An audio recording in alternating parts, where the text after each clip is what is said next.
The micromobility space, for us, it's an important one. And we strongly believe it's here to stay. It plays an incredibly important role to, for example, reduce congestion and CO2 in cities. Such a no-brainer. It also helps democratize transport in a city, gives you much more flexible options. Yeah. But I think there's a couple of challenges the industry is going through at the moment. As you correctly said, economics is one. Secondly is regulation and also safety. Yeah. And I think for operators, all modes of transportation, I think will remain important as long as they can fund it. Even if as long as it's not loss making, they'll keep it because it gives them extra nodes in the system. And for a passenger, so to say, another reason not to use his or her own car. Welcome to the Mobility Innovators podcast. Hello everyone, welcome to another episode of Mobility Innovators podcast. I'm your host Jaspal Singh. Mobility Innovators podcast invite key innovators in the transportation and logistics sector to share their experience and future forecasts. In this episode, we'll be discussing the VC perspective on mobility sector and slowdown in the funding activity. I'll be speaking with an amazing investor who not only has acumen of financial market, but also quite well versed in the mobility and automobile space. He's the general partner of Vektor Partners. The fund has reached a first close of 50 million euro and looking to raise 125 million euro in total. The fund invests in early stage startup in the mobility technology sector, focusing on software, AI, machine learning, and data-driven business model. Prior to launching the fund, he was the managing director and head of Automotive Investment Banking in EMEA region with BNP Paribas. He's a global citizen and live and work in many countries. I'm so happy to welcome Sebastien Bihari, General Partner of Vektor Partners. It's now time to listen and learn. Hello, Sebastien. Thank you so much for joining us on the show. I'm really looking forward to our conversation today. Hey, Jaspal. Good having me. Great. So today I'll be spending time getting to know more about you, your professional journey, and your thought on innovation and technology trend in the mobility sector. But to start with, I would like you to share some fun fact with our listener, or are there any interesting fact about your career that are not LinkedIn? It's quite rich, but probably something you're hiding from others. Yeah, hiding definitely. Lots of closets, lots of skeletons in the closet, like everybody. No, I think I've obviously spent a lot of time in business and finance, but there's certainly a couple of items that maybe don't come through in my CV immediately. For example, I lived in New Orleans for a year during my undergrad year. Amazing place, although I try to avoid it in the summer. It's a little bit too steepy for me. Yeah. You may recognize anyway that I've lived in a couple of places, so my accent in English is probably a mix between, New York, London, the South in the US. I can't wing a Southerner, but at least I'm familiar with the slang a little bit. Yeah. But so that's definitely one thing that didn't come through my CV. Second, maybe is that I've been quite a techie from the early days. Born in '79, so 70s kid, which means I had the privilege to still start working with an IBM PS2, black and white screen, 16 megahertz, squeezing the last bit out of the machine. Did quite some coding back then, the classic Pascal C. I a little bit ventured into assembler, but sort of dropped it. I was just on the cusp when object-oriented languages came about, and I immediately moved to that. Did websites also for companies, that was during the times when you still had to code HTML yourself, and fool around with Perl and PHP. So I think that makes me a little bit of a hidden tech nut, and explains some of the things that I do these days. And also what I've done in my past is I used to be a bit of a press photographer. Okay. Not in a big way, but stuff that made it into national magazines and newspapers. My dad was a hobby photographer, so we had the equipment and the lab at home, and I sort of fell into it in my late teens, but it got me to interesting places. I remember I was in Sarajevo just after the end of the war. So there's a couple of things I think I've done that are not very business and finance like, but that's still part of me. No, quite interesting. And now I can see how the creativity and technology things coming to your mind, because that's actually, I want to learn more, because you did your master from University of Innsbruck in international economics and business study, and then later MBA from Columbia Business School. Mostly your career was in private equity and finance space. You were head of BNP Paribas as the managing director and head of Automotive Investment Banking.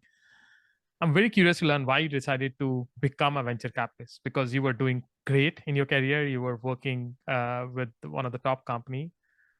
And why did you focus on mobility and transportation? Because that's a very niche area, and not many people find it very sexy or find it very innovative. So so what make you to move into that area? Yeah, good point. I think I agree. It looks a little bit strange from the outside, but less so actually when you understand the trajectory a little bit better. First, I sort of pivoted into mobility already quite a while ago in the 2000s. Back then, still working on deals with like car makers, suppliers, Germany, the US, the good old bread and butter business, components and vehicles. Back then, still, before I did my MBA, still part of the team that sold Chrysler to Fiat, right? So Yeah. I've gone full circle with this industry. I've been there when it was still, restructuring, cyclical, asset heavy, and I've been with this industry more or less since then. And two of my hobbies came together during that time. The one was my interest and passion for cars and vehicles and transportation, and the other one was tech, right? So it was sort of a starting Vektor was a natural evolution following that. And the second is probably that I think the transitioning from banking to VC is much more natural than people think. It's actually, most people actually have no clue what a banker actually does. I think that's part, because banking is a very wide field. Oh, yeah. But if you're investment banking in M&A and particularly in sector teams, also if you work in private equity, which is probably, I'd say, in the middle between VC and banking, we literally spent decades doing pretty much exactly what we do on a daily basis right now. Yeah. Right. So we worked with management teams, help them grow their business. That's a board meeting, whether that's strategy sessions and so forth, raising capital, scrubbing and thinking through business plans, like doing them yourself, right? The financials, making investments, selling businesses, right? IPOing them and due diligencing them. Yeah. So ironically, I think most successful private market founders have come from banking. There must be a reason for that. It's a good school, and sometimes it makes me a little bit stunned about the cowboy approach in venture capital.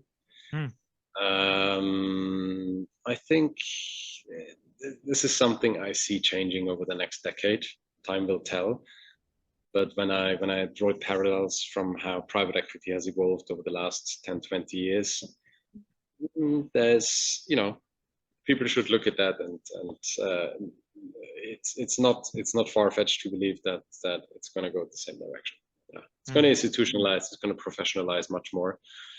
And I think throwing 300 million into FTX is not going to happen that easily anymore. That's a bigger story of 2022. But I think you're right. What you're bringing is that experience from P fund or coming from banking, when you scrutinize deal in a way, look at the profitability, look at the diligence, not just carried away by the hype and innovation and all, but you also look the underlying business. It's like there's a ton of processing involved, right? And PowerPoint and calls and you name it. But you run the entire thing one way or another, right? Depending on your role and how you're involved, and ultimately you don't get very far if you don't understand it.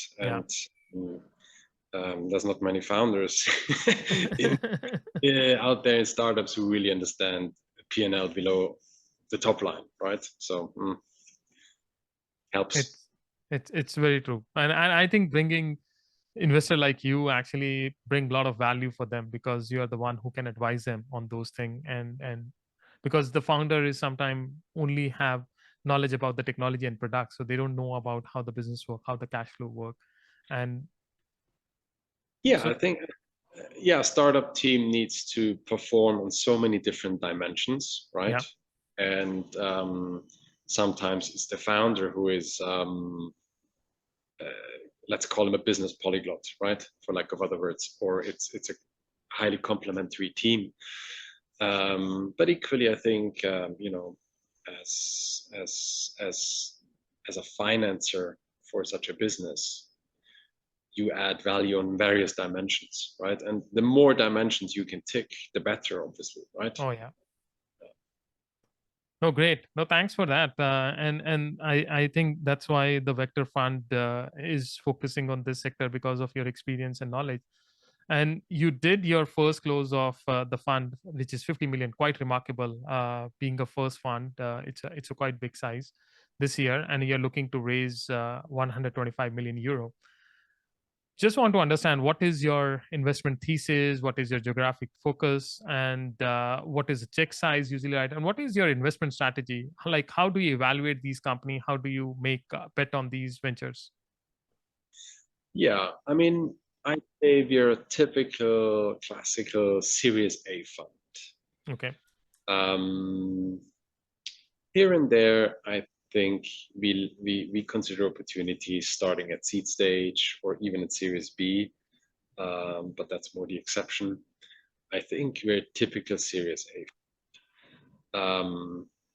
which means that we don't, like many other funds, for example, deploy, let's say, 30% of their capital on seed stage and keep 70% for follow-ons.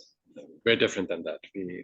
With us, it's a bit 50-50 initial deployment at Series A and 50% for follow-ons. So a much more classic structure.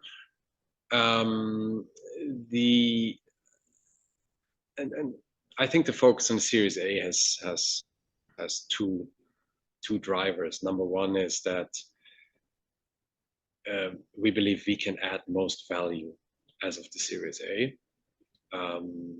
We are a sector-focused fund, which means we leverage our knowledge of the sector, our network in the sector, our ability to hopefully help these companies commercialize and make the right strategic decisions on that growth, whatever it might be. And the second is that I feel in our sector, we are less pressured to start early to get a good, seat at the table at a good deal. It's slightly less crowded than in the generalist B2C space, right? You need more understanding of the sector. A large generalist fund will not regularly go to its investment committee as the lead sole investor for an autonomous technology deal, right? That is a cyclical phenomenon. We've seen that. It's a less beaten path. And again, that doesn't force us to go in as early as possible, and maybe go beyond where we think we're most suited for, right? Yeah. No, that. Other than that, we're sector focused, right? We focus only on mobility technology. Many people regard it as niche, although people just still don't get it. I mean, mobility transportation is like 10-15% of GDP. It's bigger than financial services, right? I mean, go figure how many fintech funds are out there. Mobility is like what, 5.5, 6, right? It's a beautiful space. Oh yeah. And I think I'd say we're at home in Europe. That's where we're headquartered. That's what our focus is. But we're nevertheless actively investing in the US and in Israel. So we're clearly not just a European fund, for two reasons. First, I think narrowing down region and sector is just dumb, right? And secondly, we know our sector. We really understand where you need to be able to harvest the opportunity, help companies, grow, but also exit the businesses. You need to be in at least, for example, these three regions, right? Yeah. China is an amazing and big market. It comes with hurdles when it comes to the transferability of technology in this space. Cepheus is unfortunately a lot of the topics around AI and autonomous. It's you literally have to reinvent the deal locally, and it's a market to assess without having a full team on the ground. And we have a lot of business experience and affinity and connections also to Japan. But at the same time, from our experience, we recognize that Japan is a more closed off market with its own ecosystem, which is harder to penetrate, right? And there's other interesting markets, Southeast Asia, India, which are huge, but where we see the focus at the moment more in the B2C space rather than on like real deeper tech topics. So it has a reason we focus on this triangle: Europe, US, Israel, which is our home turf, so to say. All three are great market. I was in Israel a couple of weeks back, and it's great to see the innovation ecosystem there. Even the transportation, like the local transportation, is not world class, but at the same time, the technology wise, a lot of the thing they are doing, it's quite unique, and they are building global company based from Tel Aviv. So it's great. Yeah. So you work, your headquarters in Europe, and you're working quite closely in Europe. And one thing we have saw in last 1 decade, that Europe innovation ecosystem or startup ecosystem had started emerging. It was not there earlier. So 10 years back, if you talk about startup, you never think Europe as a place to start a company. But in last 10 years, I think there are a lot of startup has come up. And also we saw a lot of mobility tech startup which has come from Europe, and they are actually now becoming global and going out and expanding. What are you seeing, like these many European startups which are launching product in US? So what is your view about how the startup ecosystem is emerging in Europe, and how you think in next 10 years look like in this space? Yeah, that's a good question. It's completely true what you said. It has really come a long way. But equally, it still has a very long way to go. Yeah. I think that's the honest truth. And the gap to the US is still massive. I'd say even there's a strong gap to Israel in terms of, for example, the quality of not the startups. There's various dimensions on which a startup needs to perform, and many of them, I think, on average, they're still behind on that global competition. In Europe, we see actually several hubs that are sort of important to us. You start recognizing certain clusters once you look at your pipeline, where the stuff comes from and where people's congregate around certain themes. So, for example, Germany and the UK, for instance, we see a lot of stuff around computer vision, AI, machine learning, more the autonomous stuff, software-defined next generation hardware that comes more from the US. Mm. And Israel is a powerhouse when it Oh, comes yeah. to electronics and communication technology. So in the auto tech space, you really need to play all three, right? You can't lock yourself out of these markets, and sometimes cross-fertilization is equally important. We also see obviously opportunities coming out of, for example, Southern Europe, like Spain or Yeah. France, not really Southern Europe, but Scandi region or Canada. But I think that's comparatively less. And I think, except for France and the Scandi region, also less technology heavy. So Southern Europe is more B2C focused Yeah. compared to what we see in other markets in Europe. So look, I think in terms of launching into the US, that's a true observation. Many of the European startups do consider that. Our perspective, we actually only look at businesses that can scale across the pond, one direction or another. So we really ignore businesses that are regionally constrained. If it's not scalable for really call it a global application, forget it, right? I don't want to say it's too small enough, but it's not right for us. Yeah. And that's why, by definition, we see a lot of startups that have the ambition and the capability to scale into the US in technology. They do it comparatively less aggressive than an Israeli company would scale. But you have this funny difference, right? In the US, they think about scaling it to your brother late because their home market is so big, right? Yeah. The Israelis need to scale immediately because the home country is small, right? They have and in Europe is the middle thing where they focus first on their home country, which is sort of a midway between going for the continent or not, right? So it's a funny landscape. Yeah, no, that's a very good observation, and that's what when I met a lot of these founders in Israel, the market is so small, and sometimes there is no demand for their product in the local market, or very no industry. There's no Israeli car maker, right? Yeah. So I think, and plus there's such a deep connection, for example, between Israel and the US.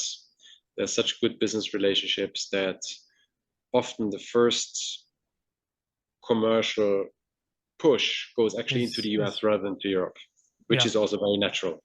Which is, I agree with you, and that's what I saw. Like there are a lot of these cybersecurity companies are now coming up in mobility sector, and their first push is toward the US because that's a market they see, and then they will eventually expand other way. But first push is great.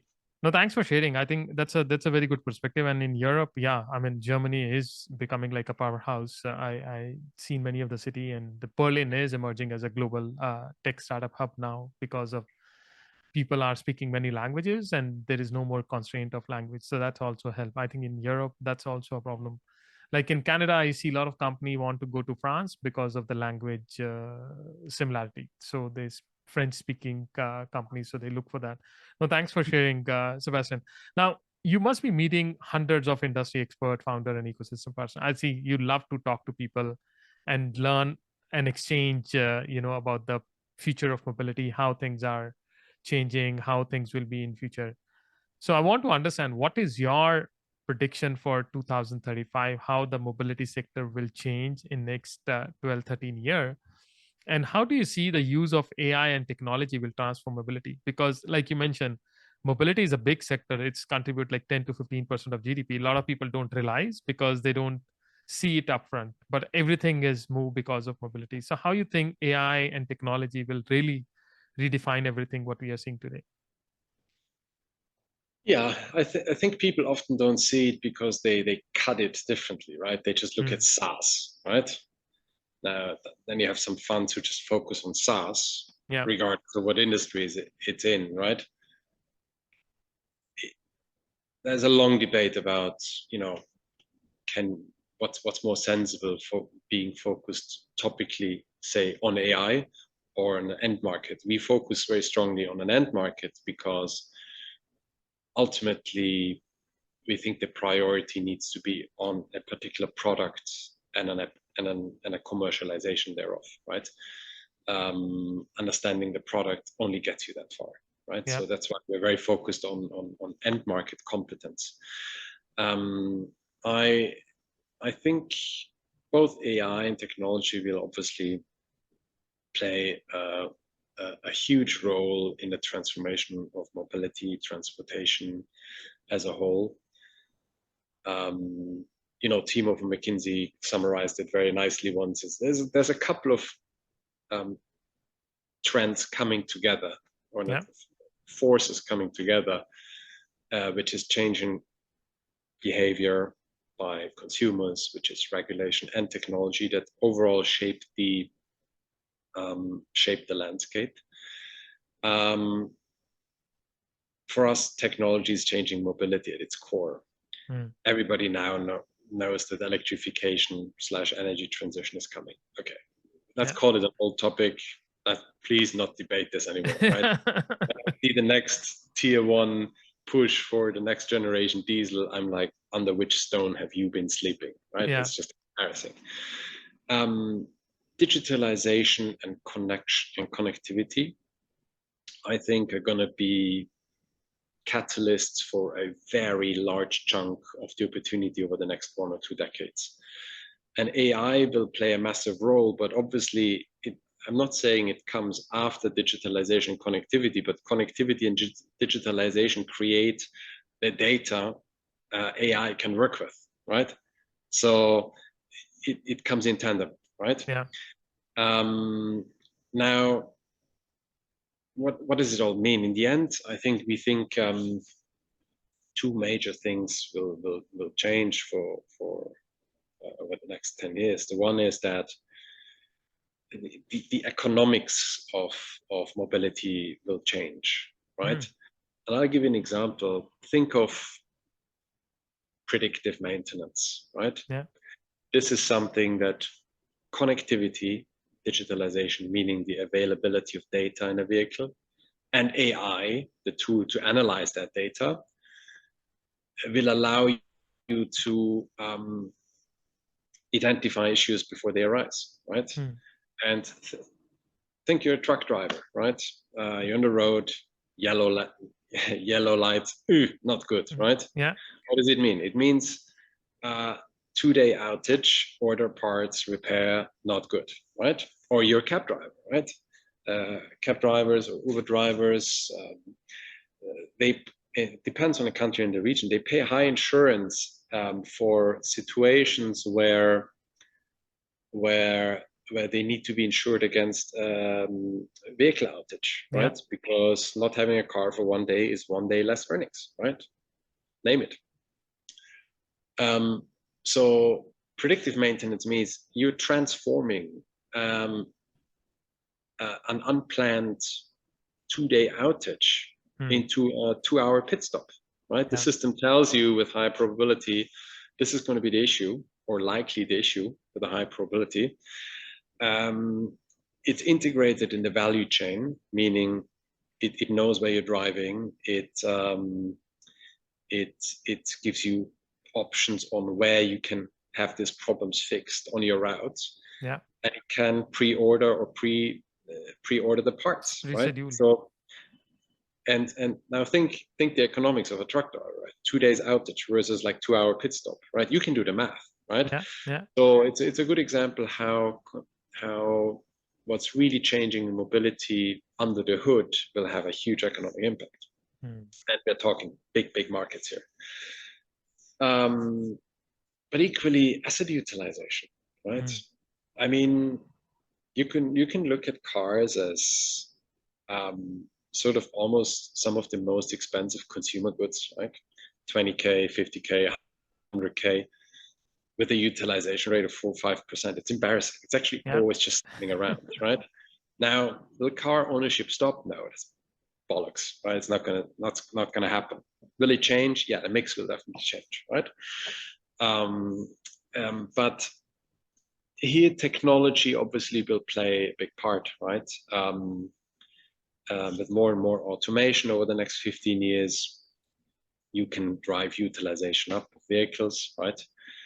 And the other thing is obviously, which is for us at the moment a little bit the holy grail, because this is what the industry has completely bunked and missed so far, is software upgradability of vehicles. Yeah. A vehicle you buy is just technologically locked in literally 2 years before you bought it, right? I mean, you know, cell phones, right? Yeah. How old are these smartphones? Like 10, 15 years, right? Are you going to buy for 100K a car that's 3-4 years old? No way, right?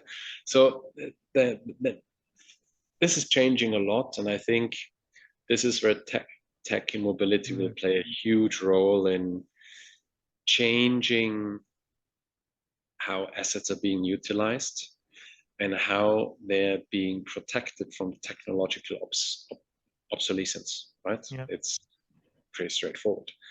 And a lot of the topics we look at actually deal with these things. Very interesting. You know, I really loved your answer, because here you're not making prediction about the fancy technology.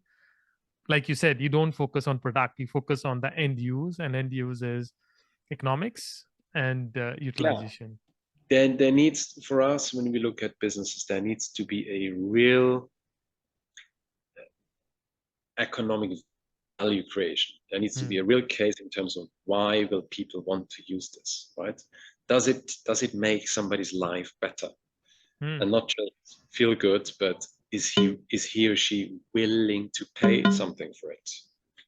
Yeah. No, that's why I loved your answer, because that's what a lot of people miss, because they bet on technology, but they forgot about the use case or economics. I mean, technology can be good, but if it's costing you hundreds of dollars, nobody will use it. So it ultimately has come to the economics and utilization.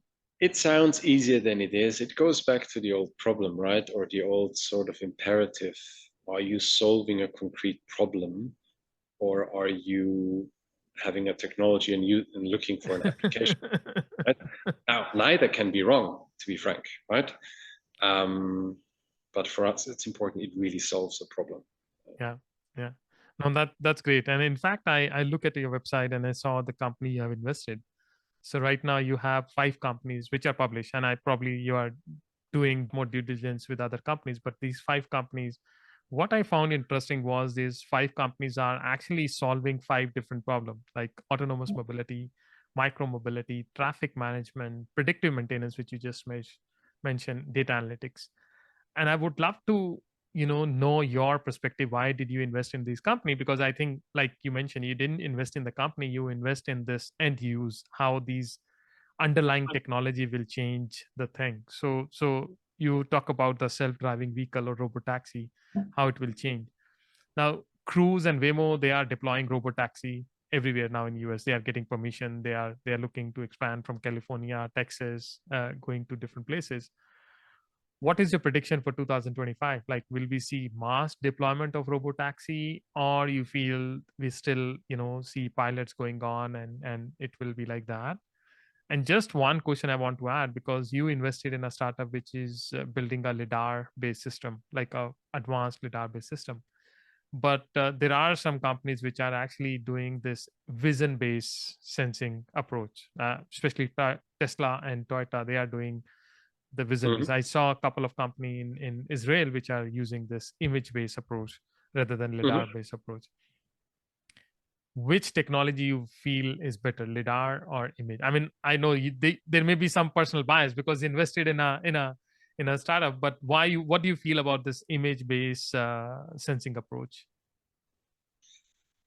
Okay, coming to your first question, autonomous 2025, interesting topic.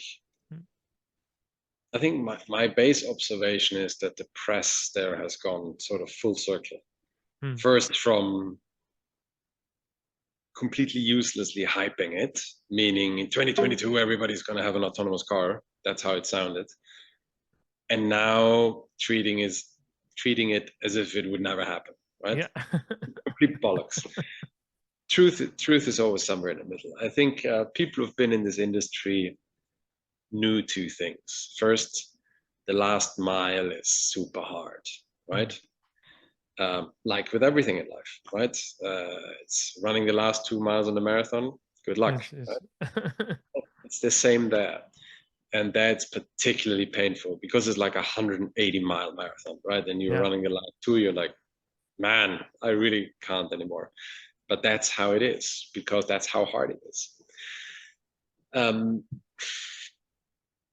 the second thing that I think people in industry knew all along, that cost is a topic, which means that both from an application point of view and from a sort of a investment point of view, it was pretty clear that commercial applications are the way to go, right? Yeah. So all this, the talk about end user autonomous vehicle technology availability in the short term was way too hyped. At the same time, and I think clearly Waymo, for example, they know there's still quite some challenges ahead, but at the same time, they're way further than people think, right? Yeah. And they're in the process of, they have their strategic rollout plan. I think the last license in San Francisco is outstanding. But next year, I expect them to start rolling out into way more cities than people expect, right? So you will see over the next years step-by-step commercial deployment of these things.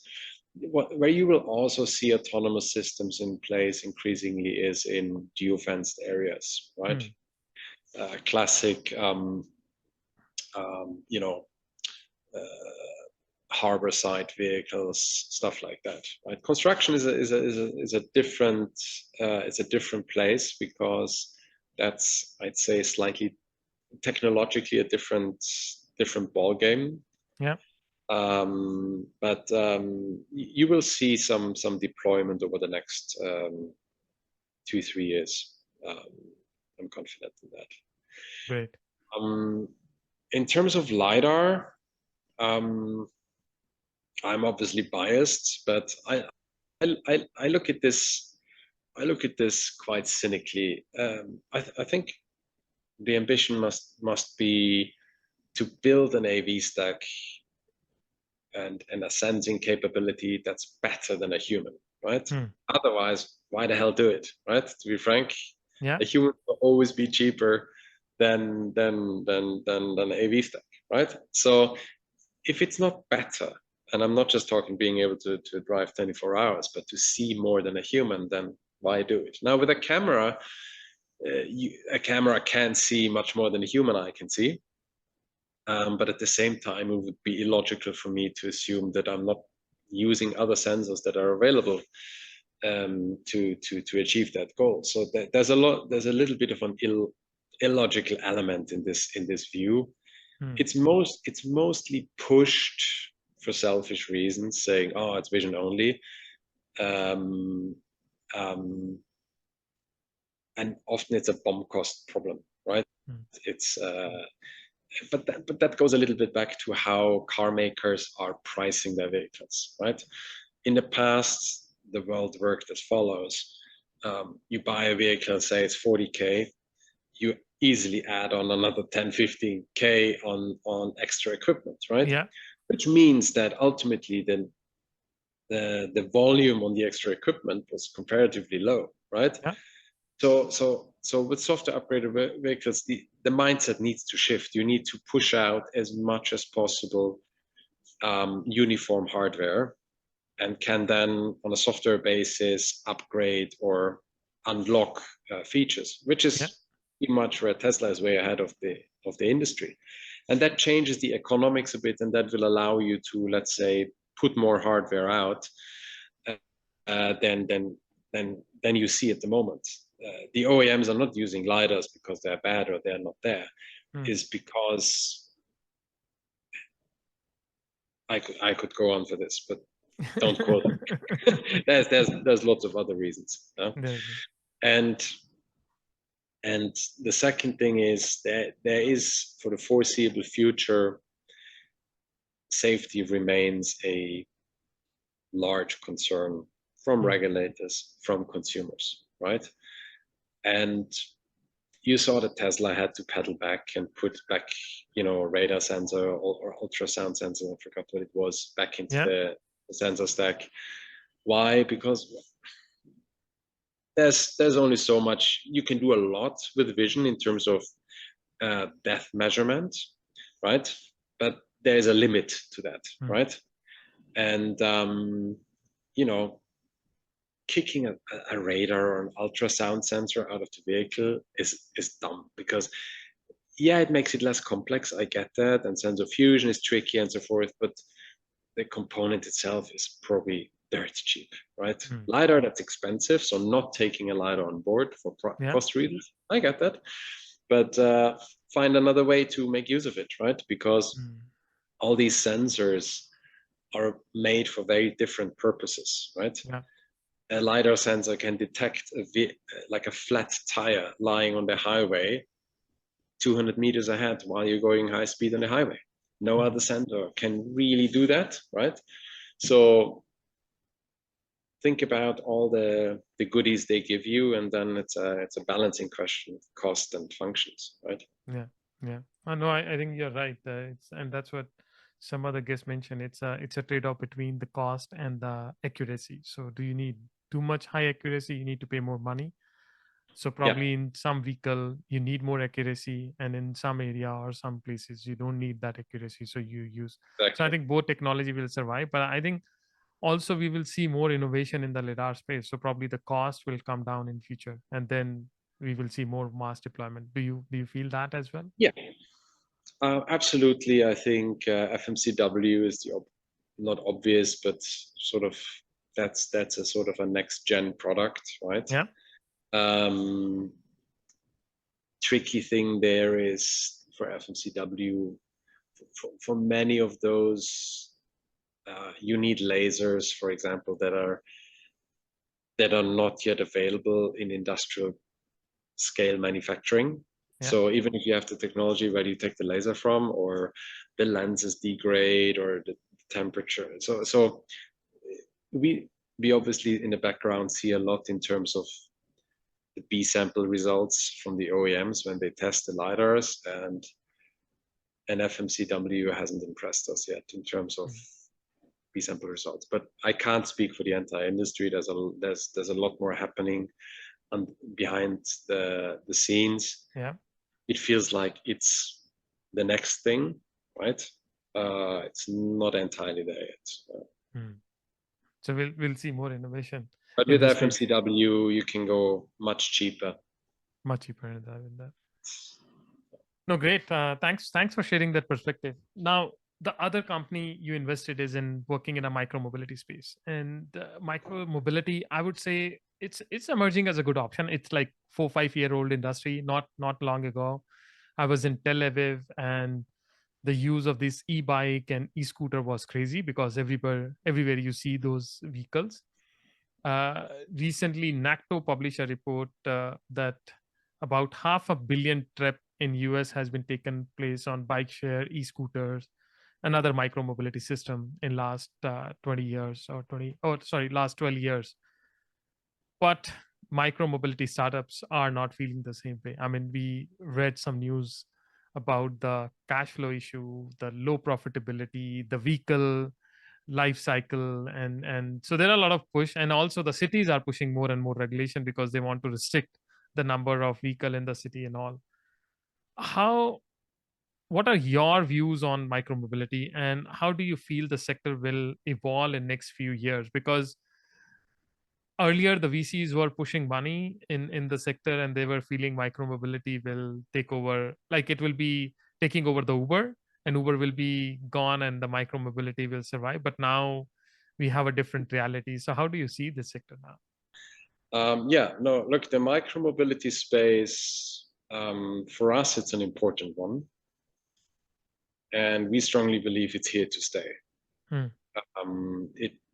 It plays an incredibly important role to, for example, reduce congestion and CO2 in cities. Such a no-brainer. It also helps democratize transport in a city, gives you much more flexible options. Yeah.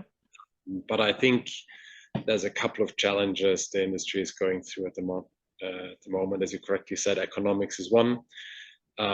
Secondly is regulation and also safety. Yeah.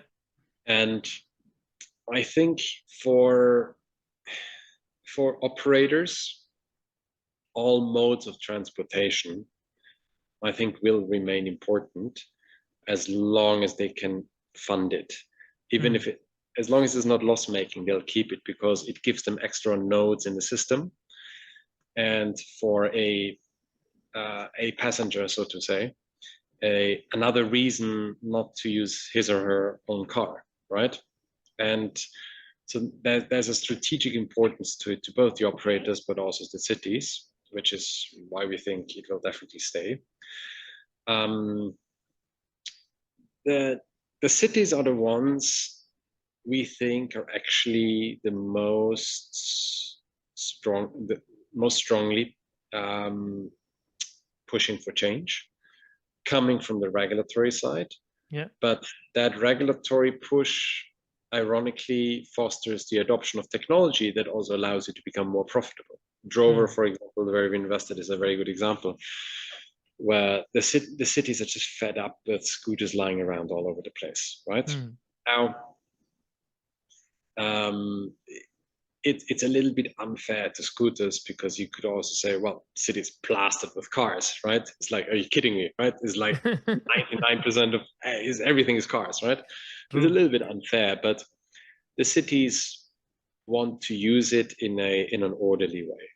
And there is technology available, which is, by the way, the one we invested in, that allows you to very accurately determine the position of such a scooter.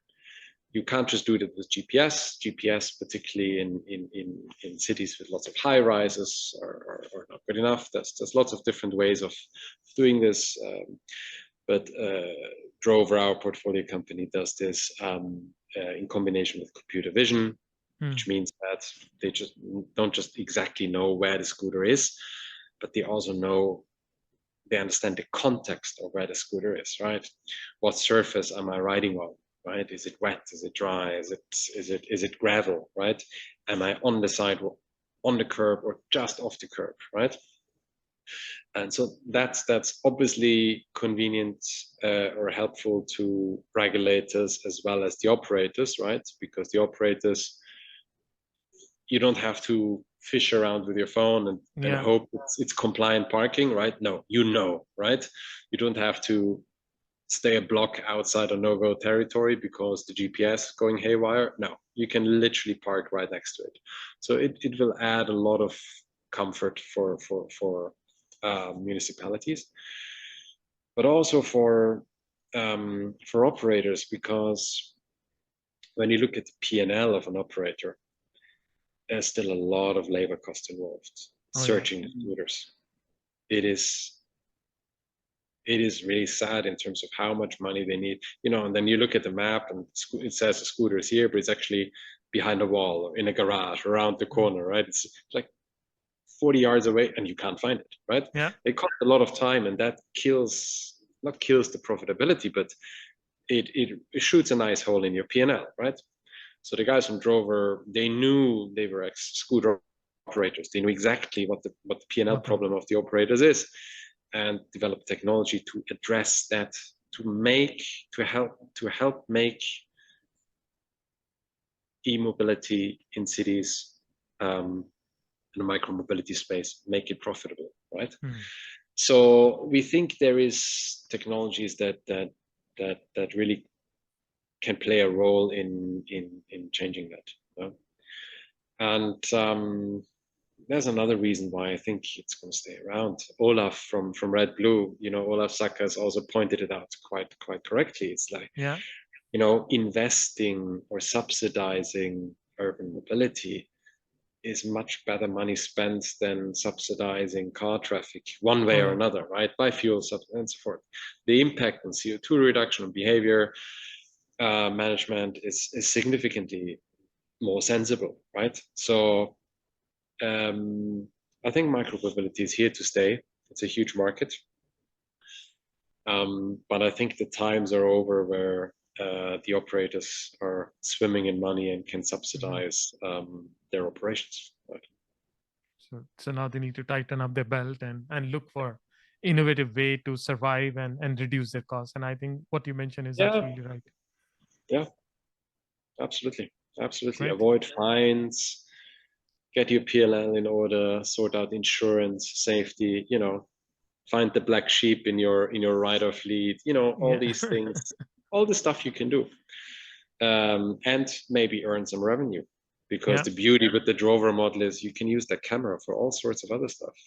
Yeah. You can capture For data on potholes, parking signs, parking spots, whatever, right? Why don't you tap into new revenue pools? You're driving around with a data gatherer all the time. Use it. Oh yeah, yeah, yeah. It's a data which is can capture the remote part of the city, because generally the scooter goes to the remote part of the city, not only on the main road, but they go Totally. inside the communities and localities, so you can find the data and collect the data from there. No, that's great. No, I agree with you. It will stay here. It's only the model will change, and like you mentioned, the free money is over. So now Oh, the real work will start, like in a ride hailing sector happen. So no more free money, and they need to be innovative to work. yeah, I agree. I agree. Great. Now you briefly mentioned about this sector, about the preventive maintenance, like how it will change the economics. You work in an automotive sector for quite some time. Like you mentioned, you work with all these automotive company on their business plan strategy. And I must say, like automotive sector, like everybody agree with that, is going through a once in a generation transformation change because of this electrification which you mentioned. It's given now. Like, don't talk about it. Don't say that it will happen or not. I mean, it's happening, and it will happen. And the autonomous vehicle, like you rightly mentioned earlier, media was very bullish, and now they are very negative. But truth is in the middle. One of the thing happening with the technology is like the lot of data we are collecting from these vehicles. So there was a study done by McKinsey which say that these connected car can create up to 25 gigabyte of data per hour. So can imagine like huge data, and all kind of aspect. Vehicle is driving at what speed, what part is moving, which part is depreciating more or utilizing more. What are the future opportunity you see in the sector? Because I'm pretty sure you must be looking for new startup in this area. So what kind of startup you're looking, given your background in automotive sector? And you already invested in preventive health and data analytics startups. So what's your view how the space will change in future? So in future, probably the maintenance workshop will change. You don't need really traditional workshop to book and schedule, so vehicle will go. And like, what are your prediction in this area? Yeah, no, that's a good topic. It's true. The data volumes will increase phenomenally. The core problem at the moment is that the car makers, in many cases, don't have access to that data. Hmm. They can't even use it.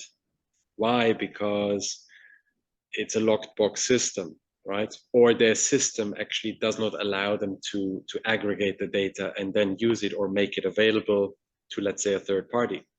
Hmm. So this is where EE architecture comes in.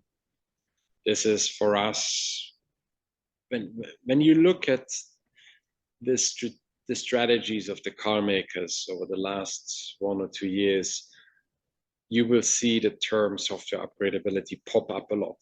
Yeah. They've finally at least verbally gotten onto that. Tesla is like 15 years ahead on this. The key issue we still see is that the electronics and electric architecture of vehicles is like beyond outdated. Hmm. It's a decentralized system with lots of stupid heavy ECUs.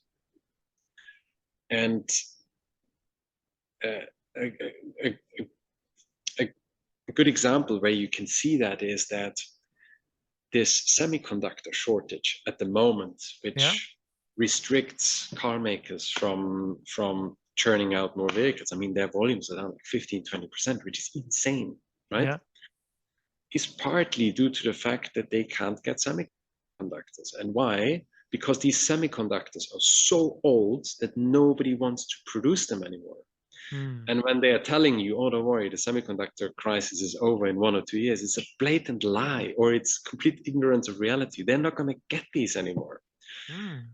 Tesla is way less exposed to that because Tesla has a multi-domain system, right? So they work with a sort of a 4-brain system, which is a much more centralized architecture.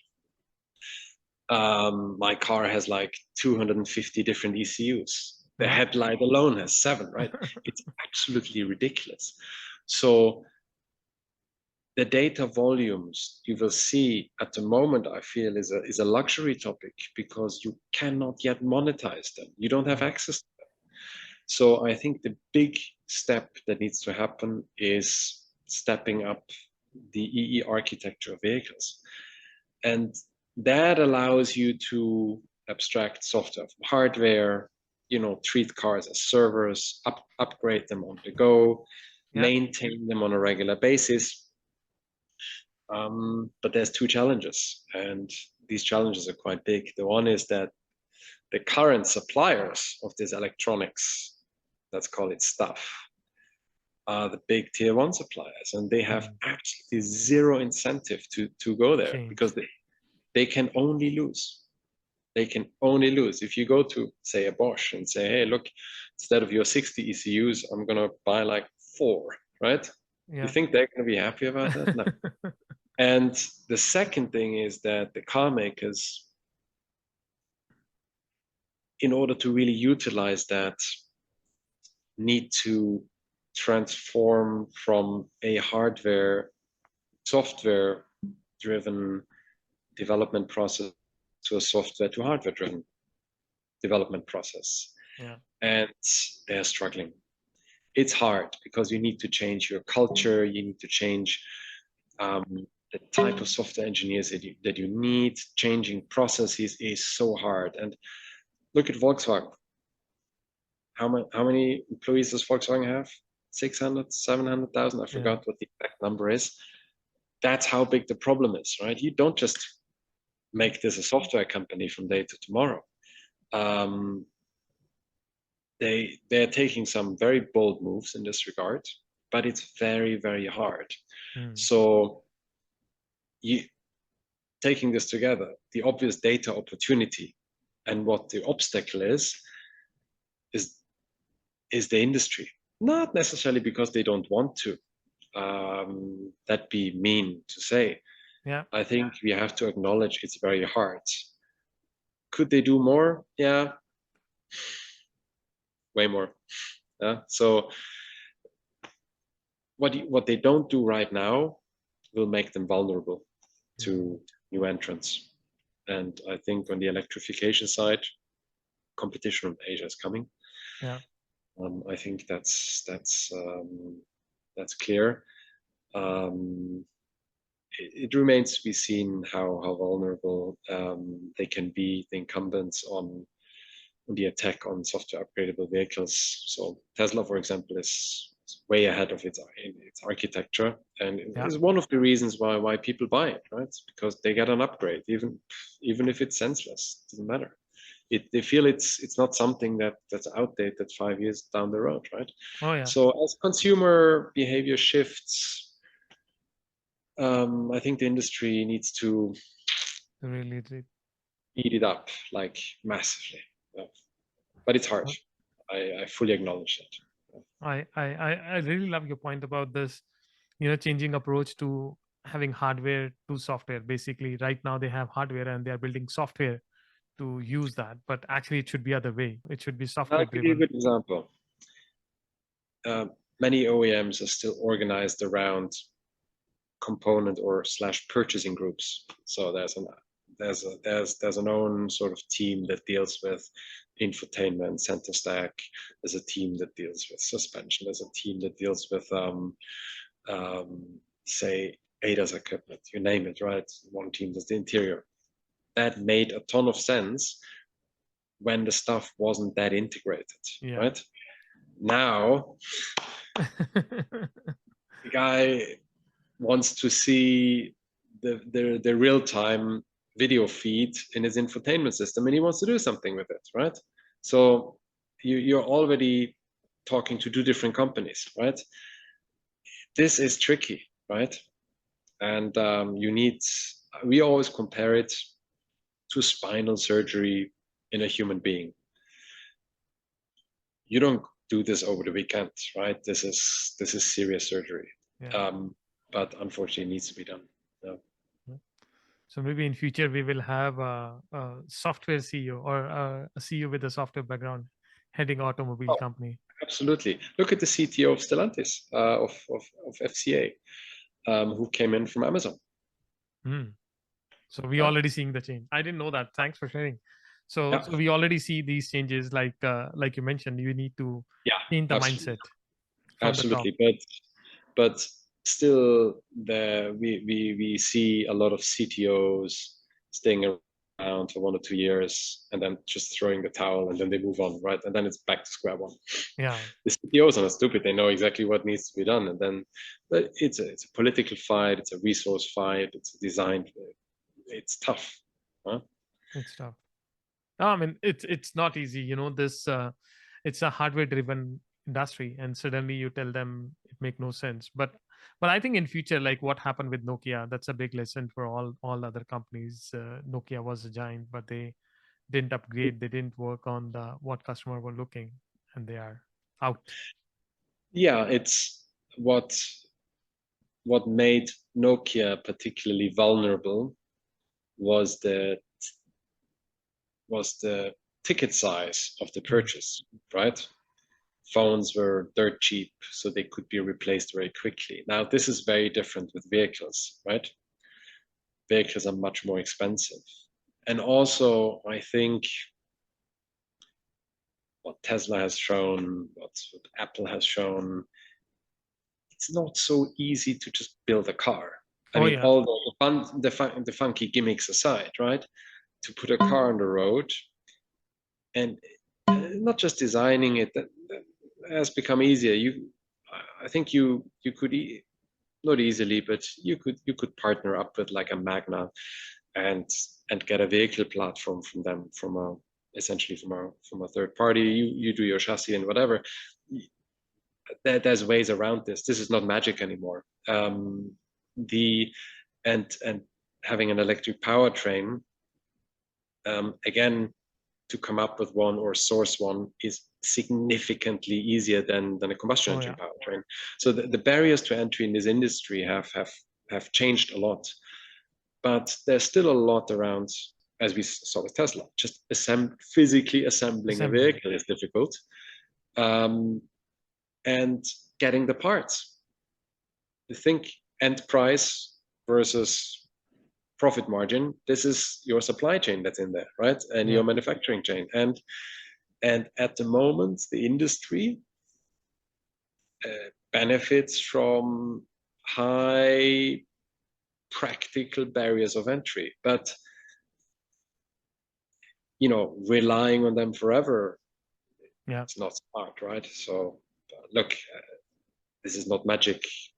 I'm sure the industry is fully aware of this, but as we said before, it's tough to change things.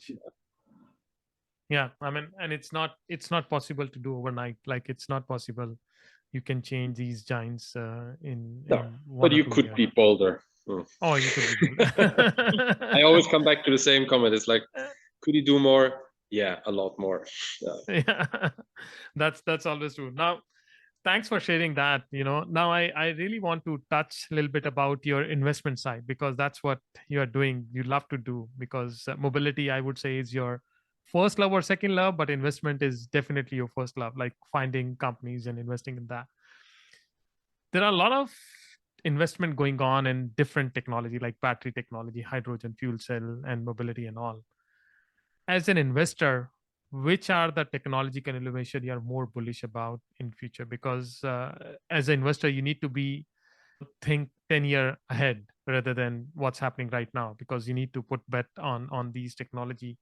So what kind of startup you're looking for when you go out? So and you see startup and you say like, wow, I want to talk to these guys, I want to meet these guys or these founder. What are those area you are really excited about? Well, when you mentioned powertrain, I have to. I won't make tons of friends out there, but I have to admit we're not very bullish on hydrogen. Hmm. Um, maybe an odd one to hear from a mobility fund, but there's various reasons for that. It's as opposed to electric vehicles, we think there actually you really have an infrastructure hurdle. Hmm. Just try to get hydrogen. You can charge your Tesla out of your Garage. power plug from your living room. Yeah, it's going to take 2 days, but 3 days, but you can do it, right? Go find hydrogen, right? And when you look at there's a couple of good OEM studies. Traton, Volkswagen Trucks has done one that sort of mapped the suitability of different powertrains for different use cases. And it's pretty clear that from today's perspective, for say 85% of use cases, BEVs, so battery electric vehicles, Yeah. are more economical and makes more sense. But there's clearly use cases where hydrogen will play a role, which is they need very strong power, such as construction equipment, or for very long haul with the route flexibility. So where for example, your route length is less plannable. But they did a hard analysis, and for most use cases, BEV will just do fine, right? So Yeah. hydrogen is an important topic. We look at this more as a general energy transition topic, but there's lots of investments that need to be made that are not suitable for venture capital. They're very capital intensive. We're talking about infrastructure investments, pipeline storage, tanks, you name it. This is not technology. It's infrastructure. So different check sizes, different returns. So that's why we're not looking at this at the moment really from a technology investment point of view, because the commercialization cycle is way too long on this now. Is it important? Yeah, but not for mobility in the next 15 years. Thanks for sharing that perspective. I really, I mean, I agree with you and I disagree with you, because hydrogen, I feel they have certain use cases, the heavy heavy Yes. commercial vehicle and all, but Tesla is proving again wrong. They launch the Tesla Semi, which is a big truck, and they deliver. Actually, they deliver to Pepsi, and they are doing actual route, the Yeah. field route. So we need to see how the comparison between electric and hydrogen will go. But I agree with you. Electric will solve a lot of things, and hydrogen will have certain use cases to solve. I mean, Yes. sometimes I feel funny. A lot of train companies are now implementing hydrogen, and I feel like that already clean, man. You're using electric, so electricity. Why you need hydrogen? Yeah. Although in the US, for example, many trains are still diesel, right? Yeah, that's true. So, but again, whether you put the diesel in a power plant or in a train, right? You can argue. It's more efficient in a power plant, obviously. But no.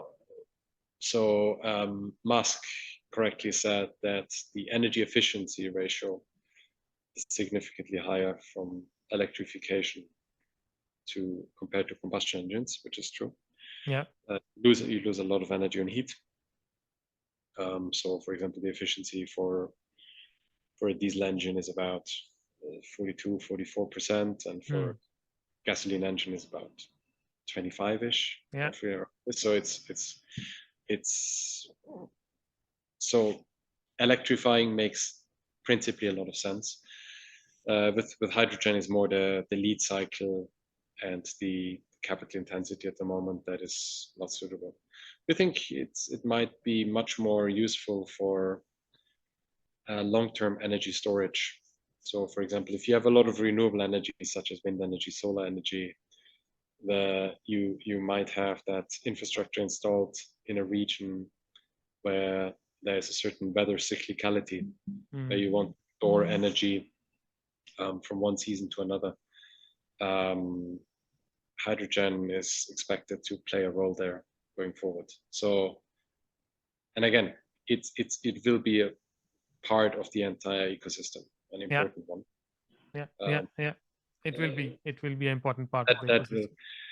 You know, when people talk to me about autonomous vehicles or electrification, I'm warning them. These things are, you know, often way more strongly deployed already than they think.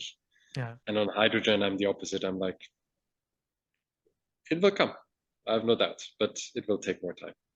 Yeah. No, I agree with you. Sometimes, you know, the people are more bullish about things which are not true right now, or which will take more time, and sometimes they are not that bullish, Okay. which are.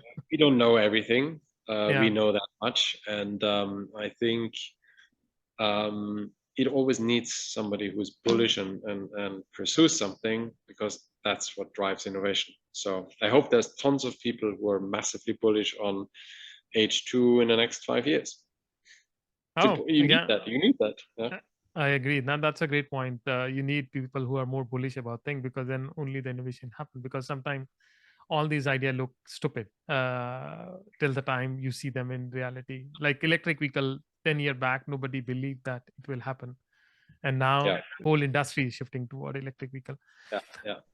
Now, my next question is: you mentioned that the Vektor Partner is a Series A fund, so you are investing in these early stage startup. I mean, at even Series A fund, you doesn't always have a big traction. So most of these companies are either achieving some kind of a product market fit, or they are having a little bit of traction, but still you're not fully sure about how the future look like.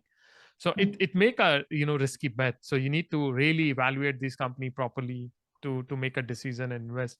So my question is, like, what do you look when you invest in these company? Do you have any checklist which they need to follow or complete, or do you have any specific due diligence process? Like some of the VCs say, oh, we look for founders, we look for market, but what's your checklist or due diligence process? What's your secret? We are actually quite picky, to be frank. I can see that. So we definitely have a list. We look at businesses obviously holistically. So just having a great founder, just having a great idea, it's not enough. And so I feel when somebody says, "Oh, I just look for the best founder," it's marketing talk. It's not enough. A couple of things are really important to us, and every fund, every manager has obviously a different stack of criteria. But for example, for us, it's super important that technology is really at the core of the business, right? So you come across lots of opportunities. There's a clear revenue potential. There's a clear sort of commercialization idea and a clear market. It's not technology driving it. When I'm like, not for us, right? Maybe better for a B2C fund, a generalist, much more suitable for those kind of guys. Secondly is scalability, as I said before, is very important for us, right?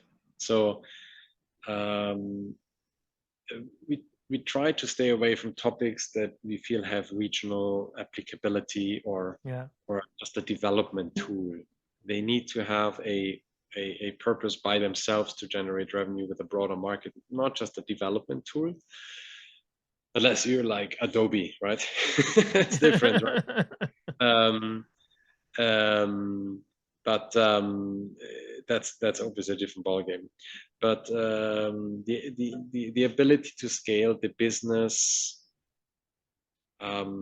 across the pond by virtue globally is very important for us. It needs to have a cross-regional applicability. And one thing that's also super important for us is normally the idea needs to be transformative. You can achieve a lot with just incremental change and just taking an idea, putting two things together. It's all fine. We try to look at things, for example, like we said, for example, on EE architecture, right? We know how transformative, what a gatekeeper this will be for data-based businesses, revenue models in the transportation sector, right? So we try to identify topics that really do fundamentally change the game. And sometimes we're lucky on that. And doesn't mean that we're not intrigued by businesses that are sometimes feel more like an incremental change or a digitalization of something. Yeah. But ideally, they really transform the game. But I think I'm honest enough to say that it doesn't always need to be the case. It doesn't need to be a Microsoft. You can create a beautiful business just by doing something really better than everybody else at the moment, right? And in terms of what people need to bring to the table, I mean, look, we typically start at Series A, right? Which means that companies in the B2B space are in Series A not yet revenue generating necessarily. It's very different to B2C, where it's just a straight curve and revenue multiples. That's all bollocks. It needs to be a product with or a version of a product with which you can go to a client and have this product market feedback loop. And you need to be able to start that, integrate the product, see how it goes, refine it, right? To start this sales cycle. This is very important for us. We do look at seed situations here and then, as I said. Yeah. It's typically the more techier topics where we feel it's important, we really like it. There's a certain combination of things that make us feel, oh, we're going to do the Series A anyway, so let's just do it right now as well. So catch them early. I hope they give you a little bit of a better feeling for what we value. No, I think it's great, and I love your honesty, because a lot of time, like you rightly mentioned, some people say, oh, we look for founder and we just look for market traction, but for you the underlying technology transformation, how transformative it is, and then scalability, because that's very, very much important. If you are in B2B scale, you cannot work in a one geography. Of course we look at the founders, of course we looked at traction, but traction can come in many ways, right? And in a non-B2C space, because most of the things we touch are pretty B2B heavy, traction comes in different forms. It's reaching certain milestones. Oh, great. Thanks for sharing that. In fact, that's my last question, because I know you are very focused on B2B space. And with the current market condition, we all know the market is down and there are low funding activities. Some people say we are in recession. It's different voice. So what is your advice to the founder, especially in the mobility sector, the portfolio company you're working with? And do you think it's a time where the founder should focus from B2C to B2B? That's the area to play, where, if you have a couple of good contracts, you can sail through, because B2C, there is not very high predictability. So what is your play here, and what is your serious advice to the founders? I mean, founders should stick to their business idea, right? But obviously don't start an idea that's not going to get funding. I think what doesn't get funding at the moment is the sort of a revenue model where you need to purchase $1 of revenue for $1.50, right? So that works on a cyclical basis. I think I'd stay away from topics at what we internally call that require behavioral beta for an exit, right? If you flush money into a market and try to create a market and try to be the first, that works financially and return wise if you have an exit environment like during the last 3-4 years, right? Yeah. Now that can't be your base case, man, right? That's like, really? And so if you feel a topic, whether it's B2C or B2B, requires a certain exit environment to even survive in a base case, that's not good, right? So, but this is tricky because, as I said before, founders are often engineers, and they look at top line. Great, right? We've been around the block for a while. We've IPO'd companies, we've sold companies. We have a pretty good feeling for what an equity investor wants to see at time of IPO, what a strategic want to see, how they think about it, who to talk to, what are the make or buy windows, right? So we have a more cynical view, I think, on what the end game can be. And I think the more a founder can educate himself really on what an end game for a business can be, it will do him only the best, right? Great point. So can you value business at this stage? No way, right? You can't look at the numbers and value. It's a different topic, right? But if the question is, if I'm creating this type of business, right? What am I trying to build in the next 10 years? Is this going to be asset heavy? Is it not, right? Is this a business that can grow for a longer time, or is it going to plateau quickly? All of this tells me that the founder needs to have a feeling for what is my P&L and balance sheet structurally looking like 10 years down the road. That tells me how other people will look at it, right? But again, this is just one dimension they should consider. The second thing, they should look at revenues. Why? It's their best line of defense. If shit hits the fan, revenues can help you keep your lights on, right? And I see this over and over again, that founders, particularly in a deeper tech B2B space, tend to think once they have the product, the revenues and the customers will come. And I appreciate it's a big shock for an engineer to do a cold call and to rattle the drum and selling a washing machine to Bosch, right?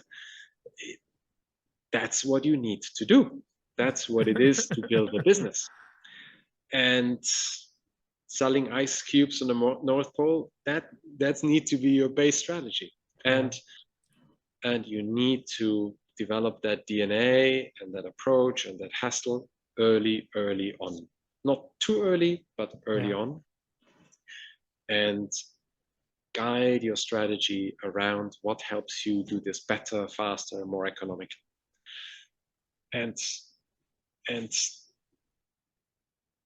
the other thing is maybe that they should only raise as much money as they need. Now, founders, I feel they almost have the fiduciary duty to take as much as they can, right? Somebody gives them 20 million instead of 10. Take it, right? Run. Can't blame them, right? It's like great achievement. Think ahead, right? Don't be greedy on evaluation. It's going to bite you the next round, right? And I see this a lot, again, in the B2B, in the deeper tech space. Obviously, money supply is cyclical. But one thing normally doesn't change, and that is that, particularly in B2D, in the deeper tech B2B space, the core technology is typically developed by the same 5, 10, 15 guys, right? And for the first years, that doesn't change, right?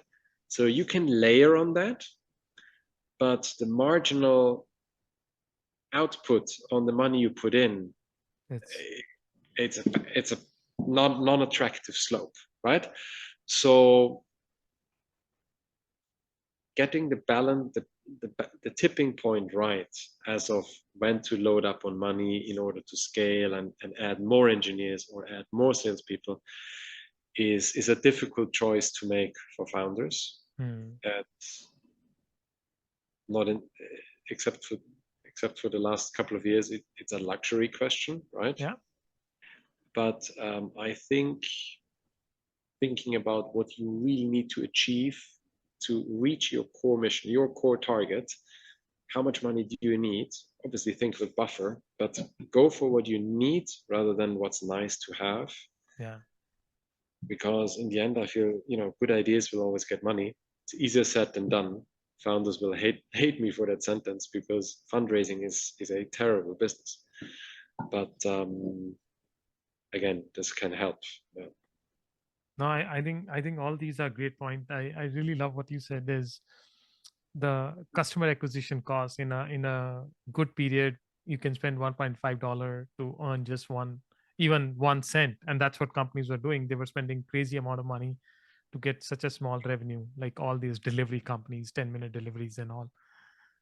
It was crazy. Yeah, people were not stupid either, right? It's like you're creating your own market, right? Yeah. And then you hope that you can move that market to profitability, right? A bit like the Uber model.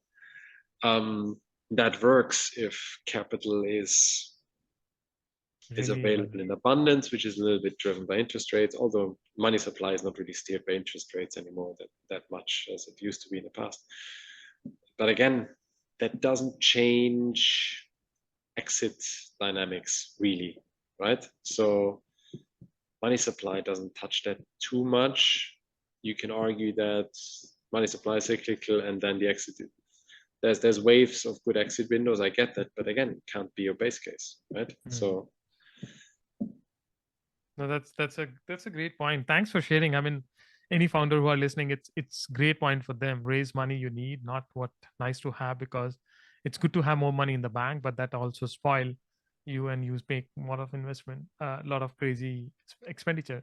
Yesterday I was talking with one founder and he was asking me, like, I have 8 employees, should I have few more? And I was like, do you need what them? do you need them, and what is the margin value they will bring? Like if you increase your manpower, what is the revenue jump you will see? If you don't see much, then why are you increasing it?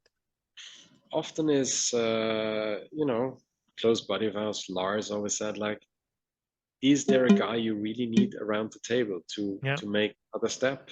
Let's get that person, right? So it needs to be mission driven, right? Yeah. No, thank you so much, Sebastien. I mean, we talk about mobility, we talk about investment and all these technology trends. So thanks for sharing your perspective. I really enjoyed it. Now, at the end, we have this rapid fire question round, and it's basically to know a little more personal side of you and what you think and what you feel. So if you're ready, I'll start with that. Should. Okay, so my first question is, if you were not in the private equity and investment space, what other profession you would have selected? I would have probably studied physics or archaeology. I know it's a stretch. Those two are really interesting topic. In fact, yesterday I was talking with somebody and we were discussing about physics. So it's such a fascinating topic. So great to hear. Particularly these days. Yeah. Oh, particularly these days. Now my second question, like you work and in fact I mentioned that you're a global citizen because you lived, work, and travel all over the places in different part of the world. Which is your favorite city in the world? Difficult one. I love Hong Kong. Yeah. But probably I haven't spent enough time there. Agree with the people who hate it. But I love the time. I love the city. It's an amazing city. It's an amazing city. The high rises and the way people work and move. It's a great city to be in. Now, if you love Hong Kong, the one of the thing Hong Kong has is the good public transit system or mobility system. People don't own car, but I would say, which city, according to you, has the best transit network in the world? I'm biased. I'm here from London, and London actually has it's an interesting mix because they're massive airports, Yeah. but also massive and very intensively used subway system. It's quite connected. So Yeah. let's not talk about the road transport in London, which is Not good. I could say very impolite things, but the public transports, London, is actually quite ahead of Quite nice. other places that I know. No, it's a favorite city for many people. London, they have a good system, and I have good friend at TFL, so they'll be happy to hear that you loved it. Now, next question can be tricky for you. I don't know if you have an answer for that. Like, which is your favorite startup in mobility sector, or any favorite startup in your portfolio? Choosing your favorite child. Yeah. That's actually impossible to say, but it amazes me how each of them impresses me on a day-by-day basis with what they do. It's impossible to pick. Possible to pick, but any particular thing which attract you in the startups? It's the combination of what they focus on, how they do it, who they are, and each of the startups is so different in their DNA. Yeah. And their team composition, which goes back to my point, right? You can't just say, "Oh, I'll take the best founder," or this and this. It just highlights for me that every business is different, right? Yeah. So. Yeah, no, I agree. It's sometimes the founder team, and sometimes the market traction, sometimes the technology, but you have to find the best of the mix. Now, my last question is, if you can change one thing in life, what would it be? Probably get up earlier. Get up earlier. but that would reduce my constant desire for good coffee. Okay. So it means nothing. I'm sure there's many things. I'm sure there's many things. How did Churchill say? Sorry for the long lists. I didn't have enough time. No, that's a great point. That's a great point to end with. So thank you so much, Sebastien. I really enjoyed, our conversation and your point. And I really like the perspective, because you're not being a technocrat and investor. Your points are coming more from a consumer side, the end consumer point, which is amazing to see, which I hope all the founders and investors look that point, because founders sometimes are so obsessed with their product, they forget about the customer. Yeah, look, it's important. It's a product. I think a founder needs to be proud of the technology they put together, right? But not to forget that it needs to solve a problem, right? Yeah. No, thank you so much. Thank you so much for sharing your feedback. My pleasure. Thanks for having me, Jasper. Much appreciated. Thank you for listening to this podcast. We'll be inviting some other inspiring guests in the coming week. You can subscribe to this podcast online to get the notification for the next episode. If you like this podcast, please don't forget to give us a 5-star rating, as it will help us to spread our message. If you have any feedback or suggestion for this podcast, please do write to us at info@mobility-innovator.com. I look forward to see you next time. Thank you.